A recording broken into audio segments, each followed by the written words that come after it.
What's going on, beautiful people, and welcome to episode 10 of the Vegan as Fuck podcast. This podcast is a production of Third Eye Media, sponsored by Rise Kombucha and Vegan Nation. Today we have a very special guest in the house, founder of Sushi Momo, Kazakhstan, and Nopalito, Christian. Nice to have you on the show, brother. Very nice to invite me. Of course, my pleasure, my pleasure. So tell us, how's things been for you? It's been a crazy year, obviously, with the pandemic and everything. Well, it has been a long year for all the restaurant industry, I think. Yeah. But I think the most important thing is just for us to adapt to the new situation of the pandemic. Yes. So I think we did pretty well. So it has been a long year, but I think we're almost going through. That's good. I feel also like the shift is starting to change a little bit with the whole scenario. Of course, people are adjusting that restaurants now means you pick up and you go eat in the park, or you pick up and you go eat at home, or you Uber Eats or skip the dishes or whatever. You know, all these apps that are offering delivery services now. So, but that's the norm that everyone has gotten used to. So now every time you think about the opening a restaurant, you have to always think about have the option of delivery. Yes. And takeout included in your menu before. Yes.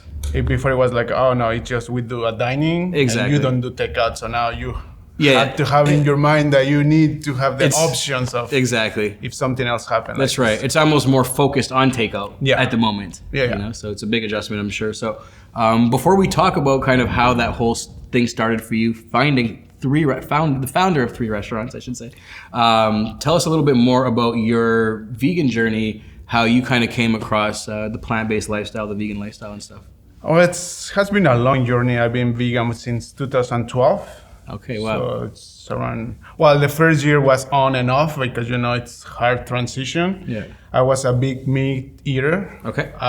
I'm Mexican, so in our diet, it's like for lunch, breakfast, dinner, a snack, you eat meat. Meat, yeah. Or any animal product. It's always, if there is no meat, there is not a full meal. Yeah.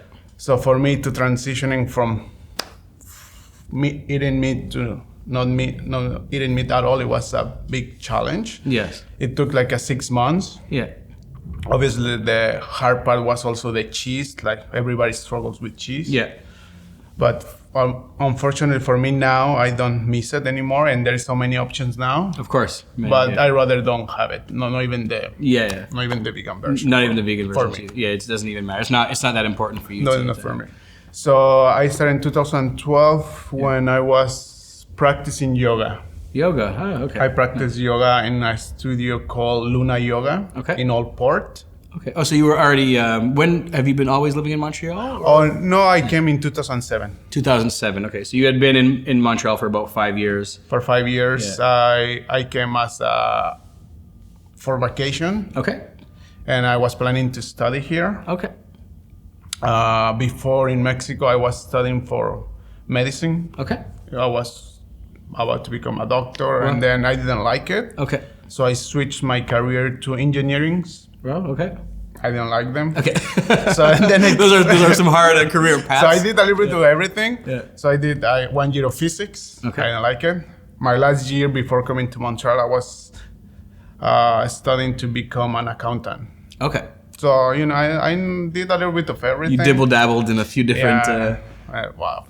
Since I was a kid, I like cooking, to be honest. Okay. But my family didn't encourage me. Okay. Because in Mexico, our culture is very oriented to be a professional doctor, engineering. If you are smart, you have to be one of those things. I got you. So chef is not considered... Chef is not considered as a high skill. I got you. Money maker. Yeah, I got you. Interesting. So you came out here in 2007, and then in 2012, but along the way before this, you had your awakening through yoga. Was there anything happening in your mindset, in your life, that was getting you kind of towards changing your eating habits or seeing things from an ethical or an environmental standpoint or anything like that? Or? Well, it started with,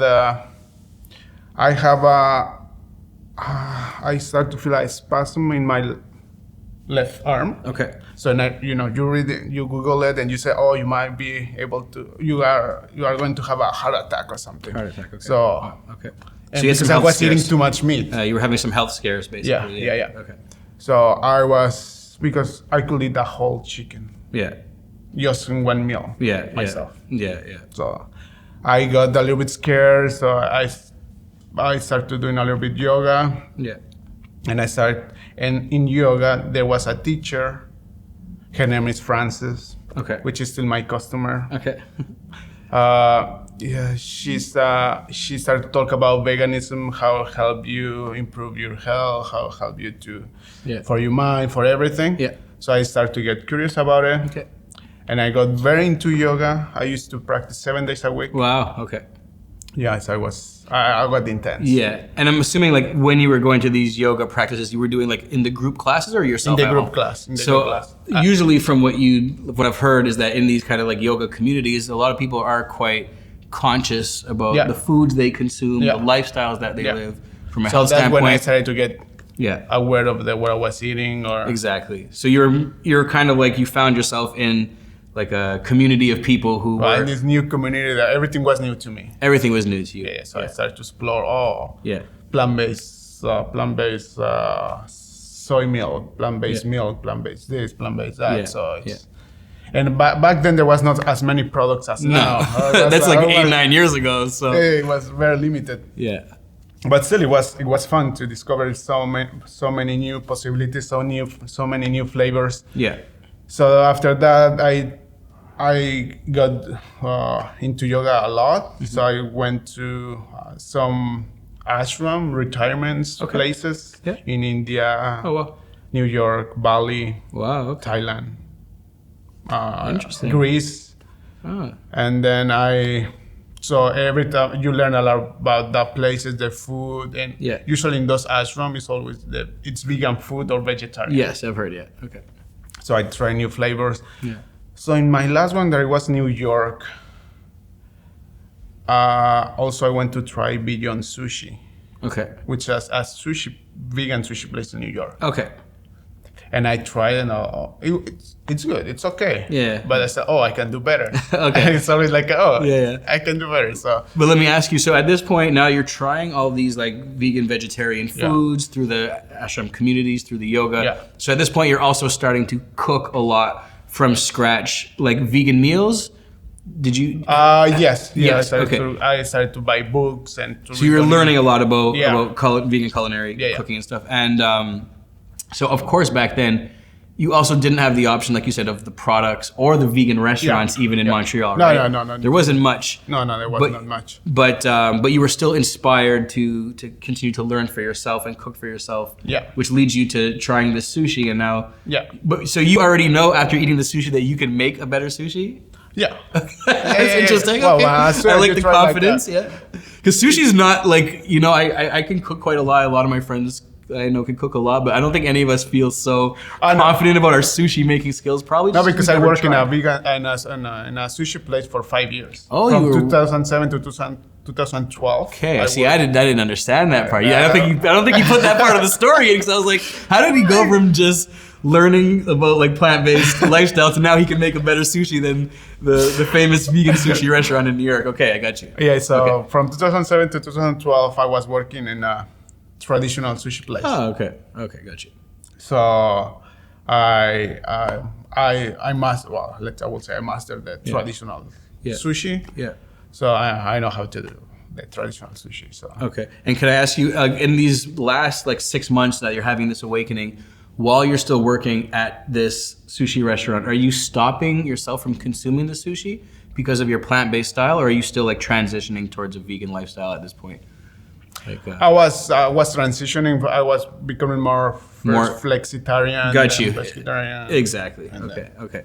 And every time were you always learning about it from like, was it always just like health-based? Was it like just based on diet, or were you looking into aspects of the environment, into ethics? Well, it's like a snowball effect, right? You always start for some reason. Yes, exactly. And then at the end you end up with everything. Yeah. So it's a long process. Exactly. So So I start for the health. Yeah, exactly. I maybe don't even have to try. It was just must be a after the gym, it was a little strain. Well, hey, but it was good. It was good. Everything happens for a reason, you know. And I have a similar journey myself. Is I would just watch a documentary one day, and it opened my eyes to the links of diet and disease, and I started down that kind of rabbit hole. And you know, within a year, you're vegan for everything, and you know you're vegan for the rest of your life, and you feel the effects too. I find a lot, like from a health standpoint, after consuming animal products for so long. I remember the first 2 weeks of when I stopped eating animal products and started eating all these plant-based products, and the amount of energy that I just felt like it was a tremendous amount of energy and mental clarity and focus and things that I was not feeling before on an animal-based diet. Did you have a similar experience from a mental standpoint, or was it? Well, because at the same time I started yoga, so it's like you cannot differentiate which one is which one. Okay, I got you. That makes perfect sense. Yeah, so I wasn't doing any yoga during my transition. I was still going out to the bars and getting hammered and doing whatever I used to do for fun, and you know. But just it was interesting. It was interesting the transition because I didn't have a community of conscious people around me. For my transition, I kind of had people that are like, yo, what are you doing? You're vegan now? Like, you used to love eating steaks, used to love eating shrimp and lobsters, and I used to consume a lot of animal products and every type of it, and I thought that was the norm, you know, because that's what they teach you, you know, it's what you see in advertising, it's what you see in commercials, you see it on social media, it's what all you see is like. Yeah, I'm still surprised 2021 you see milk it's healthy for you. Exactly, you know. And they brainwash us from being children, because I remember when I was 6 years old, they would come into class every day with the big crates of milk and pop it out, and every kid has to drink milk. It was like, that's weird. How come not every kid has to drink water? You know, why is it that every kid in every class from, you know, every grade has to drink milk? If you look at that system, you have to say, this is weird. This is like, it's weird. This is why is the government pushing this on people? And then we ended up learning that dairy does have very, very serious impacts on your health that could lead to like cancer and so many other things, you know? So it's crazy. But anyhow, so here you are, and now you get to this vegan sushi restaurant. You're into your journey at this point. And so were you impressed with their sushi, or? Well, I'd say I never... for me personally, I never when I try a food, there is always some respect to the food for somebody who's making. I cannot say somebody is disgusting or anything. There is always an effort. So I always say it's good. But if I think I can do better, I would say, I think I can do better. That's very fair. That's very fair. So is this what ended up inspiring you to start Sushi Momo? Yeah. That's beautiful. And so for our listeners from all around the world who might not have heard of Sushi Momo, here in Montreal, it is a phenomenal vegan sushi restaurant. And I've had an amazing experiences every single time I've gone. It's never disappointed me. And if I'm not mistaken, it was the first vegan sushi restaurant in Montreal. Is that correct? It was. It was the first one in Canada. First one in Canada. I researched it before. Wow. I did my research before opening. In 2014, I opened. So it was the first one in Canada.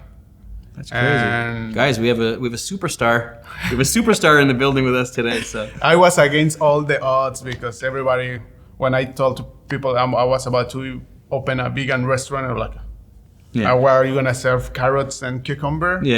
But it's exactly, because I took a chance, and I have like $8,000 to open a restaurant. Left on my bank account. Okay, wow. So it was not that much money. But I make it work. You had an idea, you had a concept. When you want to do something, it doesn't matter if you have money or not. You make it happen. I agree. I like that. So when I came back from my last trip, I went to Indonesia. So when I came back, I'm like, this is my last trip, because I want to open a restaurant. Okay. So I have 8,000, and in 2 weeks I opened Sushi Momo. That is crazy. That is crazy. In 2 weeks, $8,000. And did you open up in the location that you're on right now in St. Denis? I was gonna say, because you guys are in like a prime location, like one of the most popular streets in downtown Montreal. Like, how did you open up there? I opened first. It was on hole in the wall that some people used to call it. Sushi Momo started off as a hole in the wall. See, this is a history lesson for many people here in Montreal who will hopefully get to listen or watch. It was on Duluth and Saint Laurent. It was a small place in front of the bar called Reservoir. Okay. So it seats like 12 people. Okay. But then I started serving 12 people at a time. Yeah. Where I used to do a lot of takeout. Yeah. But my first week was the most, I would say, rough because I was by myself doing everything. Wow. But did you have a cashier at least? No, it was me. Yeah. So you're rolling up the sushi, you're packaging it up, you're answering the phone, frying the stuff for the cleaning up at the end of the day. Cleaning up at the end of the day. That's legendary. That's a legendary story for all people who are entrepreneurs or might want to get into the restaurant business. This is a very inspiring story for sure. So then I was able to handle it myself the first day because it was new. So then after the first week, I remember there was an article coming out from Montreal blog. Yeah, you can find it online. Oh, nice. It says, vegan sushi place open, vegan sushi store or something. I don't know how they call it. This is 2013? 14. 2014, okay. I didn't know about the article that day, but all of a sudden I start to see more people coming in. I'm like, this is weird. Why so many people coming in at the same time? Got you. So this was a big boost for you to get that exposure.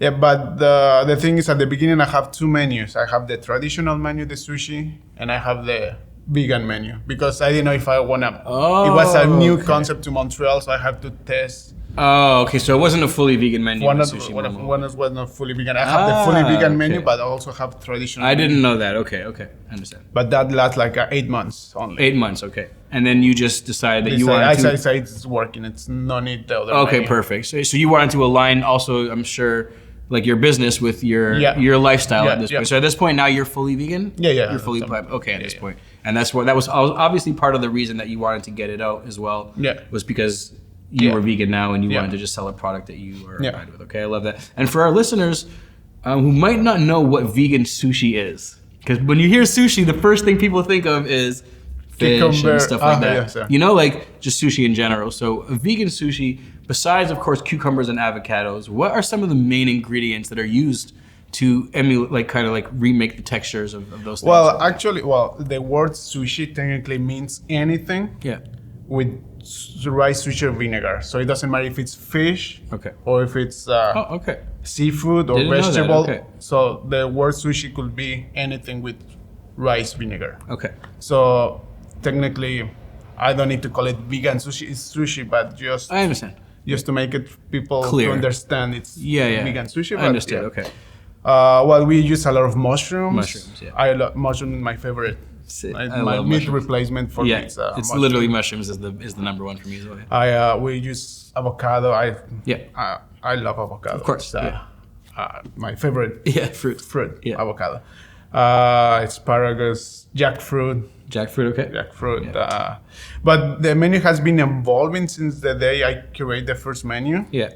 So when I look back, at the beginning I used to use more tofu, more vegetables, but now I use more mushroom because for me it's like it's something that I miss in my diet. Yeah. In my diet, so it's something I find with more texture. Yeah. So and then I was one of the first ones to introduce jackfruit in Montreal. Now everybody uses it. Yeah. But that was one of the first ones too. I like that. So I always try to look for different ingredients. Sometimes I put like sweet potato. Yeah. Banana blossom. Yeah. I always try to keep my game on top. Always looking for new ingredients. That's amazing. Yeah. So Sushi Momo's been open for about six years now. 7. It's gonna be 7. 7. Okay. And so, how long were you in that first location? First location, only 1 year. 1 year. Okay. It was too small. So first year, you basically got out of that location. You got rid of the traditional, and I just put my name out there, we do tasty vegan food. Okay. Exactly. So it was very small, but people try to reserve all the time. Yeah. It's small place, but we always refuse people. There's no space. It's only 12 seats. Okay, so exactly. No one wants to take it out to go yet because it's like that's something you want to eat fresh at your table, a social experience. Yeah. Sushi is like. And then we moved to another location, which was at Mont Royal and Saint Denis. Okay. That one were able to sit 40 to 50 person at a time. Oh wow. Okay, it's a big upgrade. So it got bigger. Yeah. So I'd say, oh, that's perfect location for me. I'm not gonna move anywhere. Yeah. But then in 2018, I moved to there. Moved to the new location. The new location in Saint Denis. How many? Yeah. Next to the Metro Sherbrooke. There we sit like 60 to 70 people. 60 to 70. But we do the rotation 3 times every night. Okay. Before COVID. Yeah. So you guys are getting about 200 people a night. 200 people at night. Whoa, you're feeding that's a lot of vegan sushi. And then we still refuse, before COVID, obviously, we still refuse people on the daily basis because there's no space. Yeah. I've been one of those people, yeah. I'm trying to get a reservation and I can't get it. And people get mad because they cannot reserve. You have to reserve 2, 3, 4 weeks in advance if you want the 7 p.m. reservation. So that was the most. Yeah. Good problem to have, I guess, from an entrepreneurial standpoint. So after that, we need to offer more to the people. So we decided to take the place next to it. Okay. So at the corner, there is our counter. So that is specialized only for takeout. Takeout counter. Yeah. So it would not get in the way of the other kitchen because it's hard to. Because it was a small kitchen for a big restaurant. Yeah. So we are only able to provide sushi just for the dining. Gotcha. So we couldn't make a takeout. So we opened next door, the kitchen just for takeout. That's smart. Very smart. Yeah. It was our lifesaver during COVID. Yes. Because it was full equipment for the takeout. So. Okay. Amazing. That's great story. So that's Sushi Momo, and again, one of my favorite vegan sushi restaurants in the city. And so tell me, what came after that? Was it Kazakhstan? Was that the second restaurant that you opened after Sushi Momo? Well, we opened 2018 the new Momo, and then at the end of that year we opened the counter. 6 months later, Dominique from Evoluco from Love Restaurants. Yes. He approached to me to open Bloom a Sushi. collaboration. Oh, Bloom Sushi. Bloom Sushi. Yes, which was also one of my favorite vegan sushi. I was going back and forth between Bloom and Momo. I guess here we are. You were the guy behind it all, you know? Yeah. You might have to stay a little after the show today and, show us your skills. So, and then that was 2019. In 2020, in the middle of the pandemic, I opened Kazakhstan. Yeah. Which is a Mexican with Asian influence. Yeah. Kind of restaurant, tapas, cocktails. Yes. You opened that in the middle of the pandemic? Yeah, in August last year. Really? Yeah, it was in the pandemic.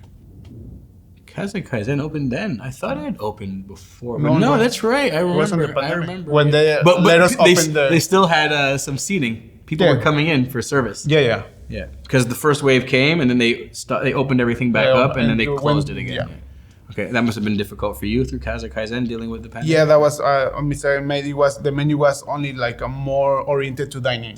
Yes. Okay. Yeah. So it took us a few time to adjust for takeout. Okay, so for our listeners again and viewers, what are the best things to order from Kazakhstan? I myself have actually only tried Kazakhstan once. I think you guys open only at 4 p.m., right? Yeah. And then these last 6 months for me, I've been working every day till 5, 6 p.m. I go home and I sleep. So I'm never around in that time, So the one time I did try, I had the nuggets. The nuggets, yeah. Which were made with, I believe, lion's mane mushrooms. Yeah. Those were really, really delicious. Yeah. So that's the thing with the menu of Kazakhstan. We switched the whole menu from, it was more like a fine dining experience on the restaurant. So most of the items didn't do well for takeout. So we have to change most of the menu. Okay. 75% of the menu we change it. Okay. So now it's more oriented in tacos. Yeah. So we're focusing on tacos right now, which is getting hungry already. Just saying the word tacos and I haven't tried the taco. Okay. That's so amazing. we have 8 different tacos. We left the Kaizen fried chicken, which is one of our best seller. Yeah. And we add the nuggets. Yeah, I haven't tried the vegan fried chicken one yet. I tried just the nuggets. Yeah. So I have to try the fried chicken. Yes. So with the barbecue sauces. Okay, good to know. Good to know. And these tacos, or you said it's a little Asian inspired. So is there fusion within the tacos? Is there Asian flavors in some of the tacos, or it's a hint? A hint. Okay. Of the Asian flavor. Okay, good to know. Well, I'm definitely gonna have to try all the stuff at Kazakhstan now after. Officially meeting you, because we met briefly in Nopalito. At Nopalito, your third vegan restaurant that you opened up, and that was funny actually, because I do know I believe she's the manager. Bree. Yeah, she's so nice and so kind, and I actually tried Nopalito when you guys launched the pre-launch from the Kazakhstan kitchen. So excited, because I've never tried even tortas ever. I don't think I've never tried a torta, and I'm like, it's like a traditional Mexican food. It's vegan. I can't wait to try. So when I went to try Nopalito that weekend on the soft launch for you guys, I met Bree, and then she was making the torta. She was making the torta. She had recognized me from some social media. She's like, "Oh, you have to try this and try that." And I tried the horchata. I tried the vegan nuggets, and I had the torta. So I had like an absolute feast that day, and it was a great experience. Yeah. So now tell us a little bit about Nopalito. That's your third vegan restaurant. So Nopalito opened 3 months after Kazakhstan. Yeah. It was last November. Okay. So it has been just recently opened, and it was based on my childhood memories that I love. It's like our Mexican sandwich. Yes. So that's what I call it, the Mexican sandwich. It's a Mexican tortas, sandwich. Exactly. So, because when you say tortas, people, they don't know what it is. So we have to do a little bit of education on people. Exactly. What's torta? Because people know taco, fajita, burrito, but torta, everyone's like, what's a torta, So it's like a big Mexican sandwich. So every time I go to school, my mom used to give me a torta for lunch time. Exactly. So it's very popular in Mexico. Exactly. So what distinguishes the torta from anything else? Is it the bread? It's the bread. It's a special bread. Okay. It's called telera. Okay. Which it's a soft and a little bit chewy, but when you have to put it like we put it like in a panini press to make it toasted. Yes. So it's like a little crunchy and soft. Soft and warm. I'm getting hungry right now. And it holds all the ingredients inside. It does. Better than a sandwich. It does, You just cut it down the middle, and you have the two halves. Yeah. And because it's closed, because it's kind of like a pita in a sense, right? Like it's not a pita, but like it's closed. Yeah. So nothing could sneak out from the bottom. I think you tried. We have 2 times. Okay. So the one you tried, it's the one like you said, like a pita. Yeah. But there is another one that you cut all the way through. Oh, like slices. Yeah. Okay, I haven't tried that one yet. But it's good. Okay. My favorite is I think it's the Llorona. La Llorona. Oh my, wow. Because that one's special. That one's brushed with like a tomato sauce. With, chili sauce. Chili sauce. Yeah, that's my favorite. That's one of the best seller. That's the best seller. Okay. Yeah. I actually just made a video about it, like some reels, and people from all over the world are like, "Oh my god, that looks so good! That looks so good!" So we love to showcase. That's what we love to do on our platform, is to just showcase all the best vegan foods from different restaurants and different people who put that art out, because vegan food is really art. And it's different because, of course, it's challenging to work with ingredients that don't give you certain textures or flavors or whatever it is, of course. But you, of all people, can be one to say that you can veganize anything, of course, because look what you have veganized. Yeah, I have another project to veganize, like a burger project. Another project, a fourth vegan restaurant. Well, guys, we're getting the tidbits here that there's a 4th vegan restaurant on the way. So, tell us a little bit more. Is that a secret? Or are you? Well, we've been working for the past 3-4 months on it. Okay. So we should be ready to the grand announcement in probably next month. Okay. But it's about one of the things everybody likes, burgers. Burgers. Who doesn't love a good burger? I used to eat 8 burgers when I was a kid. Okay, so we're talking to the ultimate burger fan, and now you finally said, that's it. Did you find that Montreal was lacking in this kind of category? Because we do have a lot of vegan restaurants, and Montreal is becoming known around the world as like a hub for vegan restaurants. So we're definitely expanding, and I definitely know a few that I absolutely love, that I love burgers all around, but none of them are really a full out just burger place. Yeah. So Well, actually, no. There's a couple. I think Mimi and Jones is very burger centric, and it's good. Yeah, and I think a new one just opened up also. It's Fiance Burger. Yeah. Okay, so now you're bringing the new burger spot in town. Tell us a little bit more about it. Well, I just want to bring what I think is a real burger. Okay. You know. Okay. So talk to us about these real burgers. Well, it's secret menu. It's still secret until we finalize everything and we reveal the location and everything. I got excited. Sorry, I'm a big burger lover too. So now I want to like envision what type of burger you're gonna have. But if you're saying it's more just focused on burgers, I can imagine that it's gonna be very good. Very good. I want to add my touch to the burger. Okay. Because I know everybody's doing burgers now. Yes. Like every vegan restaurant has a burger, but I want to. You want to have your special touch. Okay. My special I like that. And from what I've experienced at Sushi Momo, at Kazakhstan, and at Nopalito, I'm assuming that this place will also be very amazing. Yeah. And we're definitely very, very excited. So tell me a little bit more about your like personal journey, like being a chef and being an entrepreneur and a restaurant owner. How is that on your personal life? Do you have a personal life, like between running 3 restaurants, or do you still have time for your yoga that you like to do so much? I don't have much time now, but what I do, because for me yoga, it's about to go to a class and practice with people. Yeah. So right now we cannot do that. So yes. What I'm doing right now, I just get my earphones and go for a running, go to Mont Royal all the way up, all the way down. So that's my kind of exercise meditation right now. Yes. I discovered that I like running. So, and my personal life, well, I try to find the balance. Yes. That's the big challenge, I think. Yeah. Because me, I love working. Yeah. I could be spending 24 hours in the restaurant. That's amazing. And I don't mind because I love I love working. Are you on site at all 3 locations? Are you at Momo, Kaizen? I'm mostly at Momo.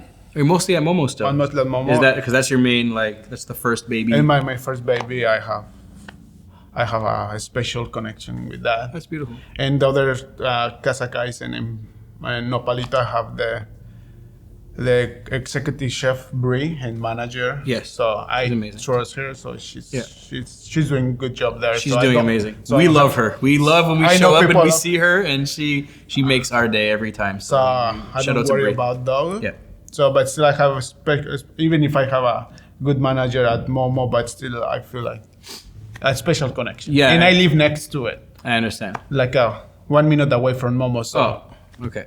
And we are renovating Momo, so we are actually make it very nice the inside. So when we are able to open, it's a nice surprise for all our customers. It's amazing to hear. I feel now like if I don't have Momo or Nopalito or Kazakhstan in the next 24 hours, I'm just gonna have a breakdown. And we've been talking about it for so long, all this episode now, and like I'm seeing all the photos that I know or the memories that I have of it, and I'm like, oh, so hungry. Yeah. So I think it's important to always try to make a better experience for the customer. Yeah.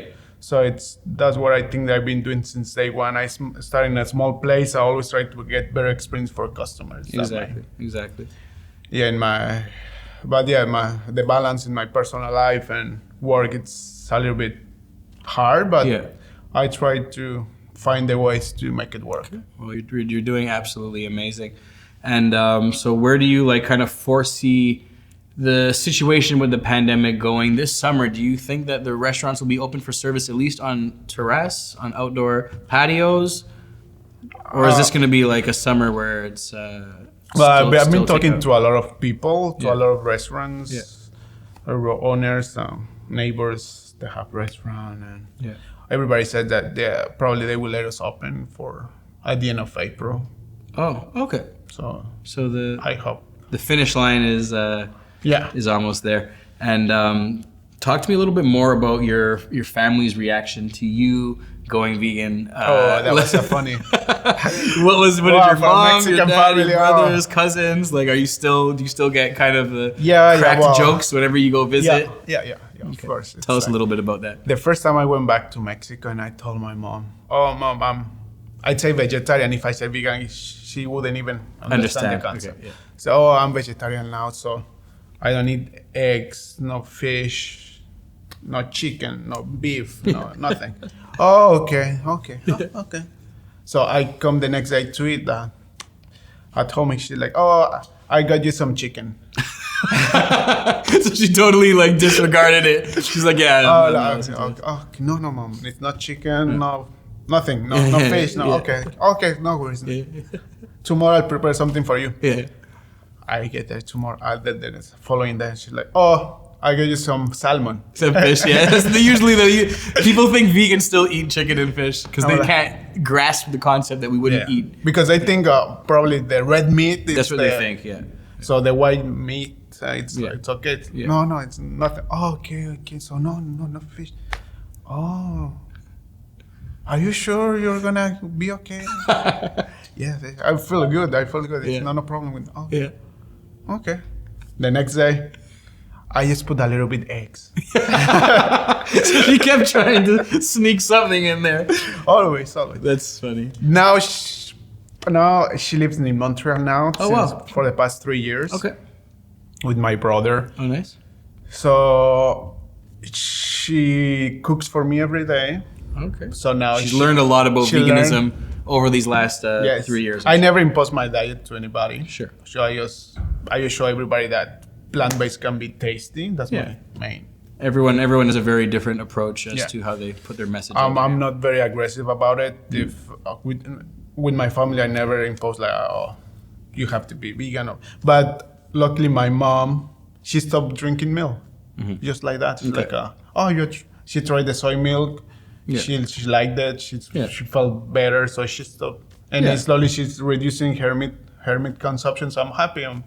You're having an effect on her and stuff like that. Yeah, no, 100%. So now she cooks for me every day, but the same thing, tofu with gusta sauces. Okay, sausage, some vegetables, but it's good. Because in so many cultures of food, really all you have to do sometimes is just substitute one thing. Yeah. You know, you're still putting the onions, you're still putting the peppers, the seasonings, the this sauce, the that, and then instead of putting an animal product, you can just put potentially a soy product or a jackfruit or a different vegetable or anything. You know, there's so many ways that we can recreate textures of, like, I've had like walnut chorizo. Yeah. I've had hibiscus tacos. Yeah. You know, like I was out in LA for 6 months. And sushi this month. Okay, I like that. Yeah. I love that because I was living in LA for 6 months. I was like really exposed to so many different the cultures of food and substitutes that they were using to recreate textures and flavors and experiences. So I think when people are just educated properly, and like you said, there's no point of ever being aggressive, I don't think, with anything. I think just raising awareness about issues that, because also it's like, of course you don't want to be aggressive, but at the same time, I feel like I have a duty to tell people information that they might not know. The information that I didn't know most of my life, you know? So when I was eating animal products for 15, 20 years, I didn't know that they could have a very detrimental impact on my health. Even though I was seeing it in the mirror, I was gaining weight, I was out of breath, I wasn't feeling good. Because of all the brainwashing, I thought that was what everyone else is doing, you know? My mom would be like, son, you're gaining weight, you don't look healthy, go back to vegetables. And I'm like, Ma, everybody is eating this stuff, you know? So I'm not crazy, you're crazy, you know, because my mom's vegetarian. I'd be like, you're crazy, Mom. You know, like, this is what you're supposed to eat. And she'd be so disappointed.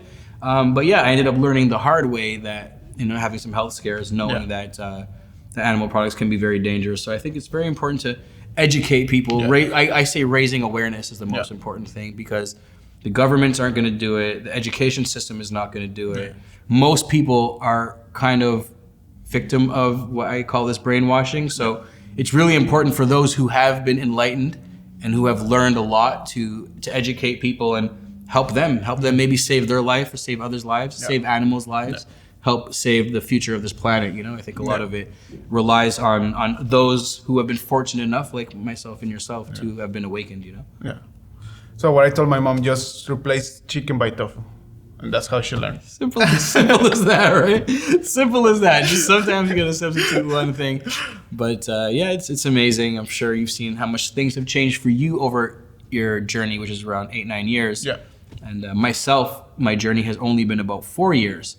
Yeah. So I've seen incredible changes from accessibility based on restaurants and products in the grocery store. Oh yeah, it's a whole section for plant-based products, which I love. I like to spend time in supermarkets. Sometimes my happy place. Exactly. So oh, that's new. I like to try. I try everything. Every time I see a new vegan product, I try it. I like that. Yeah, you like to want to see. What about the restaurants in Montreal? Being a restaurant owner, have you dibble dabbled in all of the restaurants in Montreal, vegan ones? Have you tried them? If so, which ones? Which ones did you really enjoy? The one that I find interesting, I always go to try it as soon as I see it. Mm-hmm. Some other ones I don't find it very interesting, so I don't go. But I tried the one that I seen very interesting. I always most of the time I'm the first customer, even if they don't know me. But I got you. When they open new, you just want to go in and try it. Okay. Yeah. Do you have like one secret vegan restaurant that you like to go to, like on the regular? That's like your go-to besides the 3 that you own. Well, the one Radhi I like a lot. Radhi, okay. I haven't had the opportunity of eating there yet. I've heard amazing things about them though. Yeah. I like Radhi. I like Umami. Umami. That's the ramen. The ramen. Right? They still open right now? Yeah, they're open. Okay, I haven't tried that either. That's good. See, you're teaching me now. You came here to teach me. Yeah, I mean, I know about Radhi and Umami, but I haven't had the chance to. Yeah, I like Oviv. It's a big. Yeah, it's a class. They're like. Classic healthy. I feel. Yeah. I feel healthy every time. Yeah. When you eat Oviv, you never like feel unhealthy after, which I like. So it's and it's near my place, so it's cool. Also, Love Restaurant. I like it. Yeah. Those are the ones that when I first went vegan, like Love is like my first love because that was the first vegan restaurant that I ever ate at, and it was a really nice restaurant, so I was able to have like birthday parties there or dates or have friends, and it was just such a nice setting. Felt comfortable. Everyone felt comfortable. It was a nice ambiance, and the food was amazing. And I remember when I first went vegan, I literally thought like, okay, poutines, burgers, it's done, it's over. Like I thought I was gonna just eat lentils and rice for the rest of my time, but I was okay with it. Yeah. But then when I started learning, and I was like, wait, what? Chocolate cake still exists. Yeah. Burgers still exist. Pizza still exists. Yeah. I was blown away. I was like, I didn't know. Yeah. So it's a learning experience for everybody. But now I think we can all agree that in 2021, we have a lot. You want to go vegan. The information's out there. The social media pages are huge and exploding, showing plant-based recipes and foods. With all this new TikTok and Reels and this new technology of putting these videos out in 15 and 30 seconds, like. The information's there. Yeah. It's accessible, it's being promoted. So for people who want to try this lifestyle out, it's not something that's difficult to do. Yeah. So what's your message to those people who haven't tried yet and they want to know a little bit more about plant-based? Like what tips would you give them? Well, just come to one of my restaurants and you will change your life. Come to one of his restaurants and you'll change your life. I like that. Will. And for those who, let's say, are living in a small town somewhere and they don't have access to vegan restaurants, they don't have access to all these vegan products, what advice do you have for someone who wants to transition towards a plant-based lifestyle?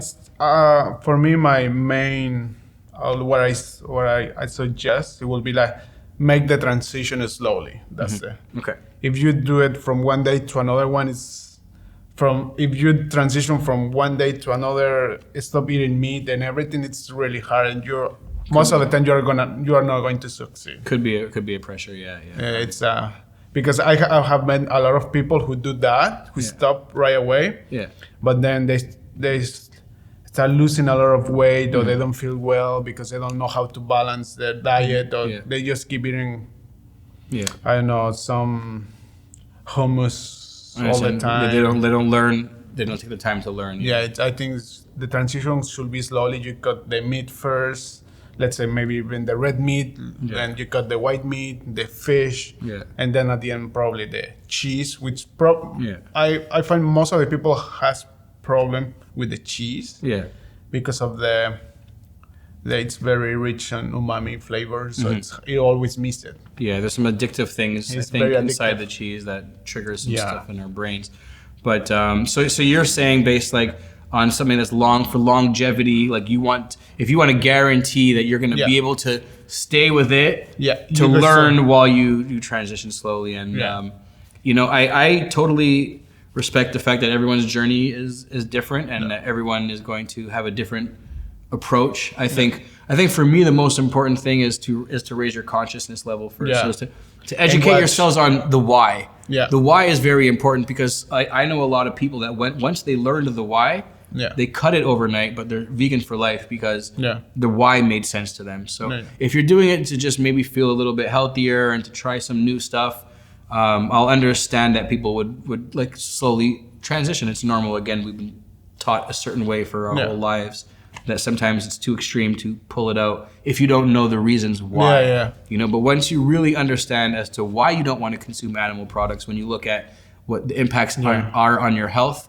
the impacts are on the animals, what the impacts are on the environment and all of humanity, and just how animal agriculture has a very negative impact on all of these things, then I would suggest, you know, educate yourself on all the aspects, but to not want to align yourself with those products and those industries, like purchasing them, supporting them, and promoting them, to really, you know, learn why, execute, and run for your life, get away from it, join the vegan side as fast as you can. You have people like yourself and myself. We're welcoming you guys all with open arms. So come on down to our side.